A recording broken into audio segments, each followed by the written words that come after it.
আসসালামু আলাইকুম। সাধারণ জ্ঞান ষষ্ঠ পর্বে সবাইকে স্বাগতম।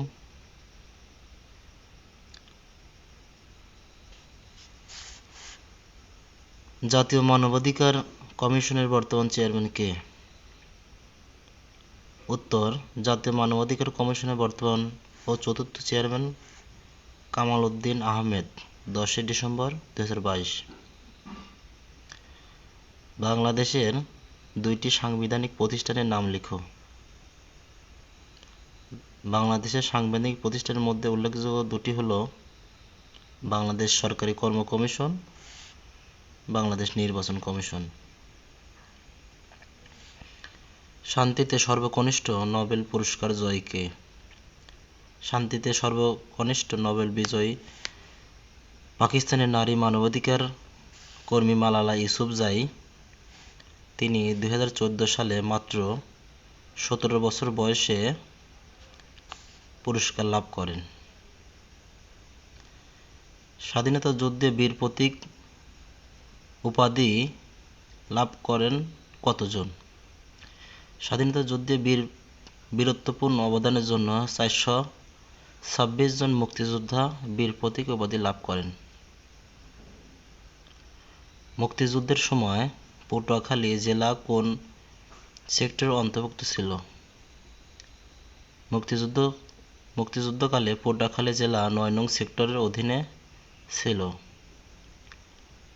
মাননীয় প্রধানমন্ত্রী শেখ হাসিনাকে ভ্যাকসিন হিরো 2019 পুরস্কার প্রদান করে কোন সংস্থা?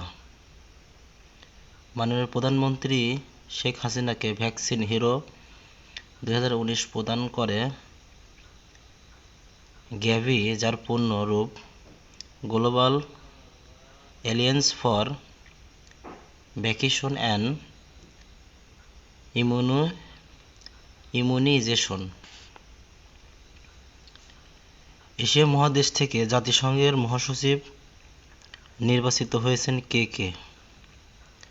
এশিয়া মহাদেশ থেকে এ পর্যন্ত 2 জন ব্যক্তি জাতিসংঘের মহাসচিব নির্বাচিত হয়েছেন। তারা হলেন মিয়ানমারের উ থান্ট ও দক্ষিণ কোরিয়ার বান কি মুন। পূর্ণ অর্থ লিখুন। Nipped, সারডেপ, BIMSTEC. নিপটের পূর্ণরূপ national institute of population research and training.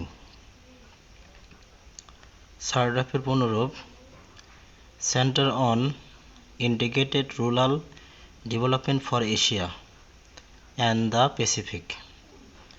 বিমস্টেকের পূর্ণরূপ Bay of Bengal initiative for multi sectoral technical and economic cooperation.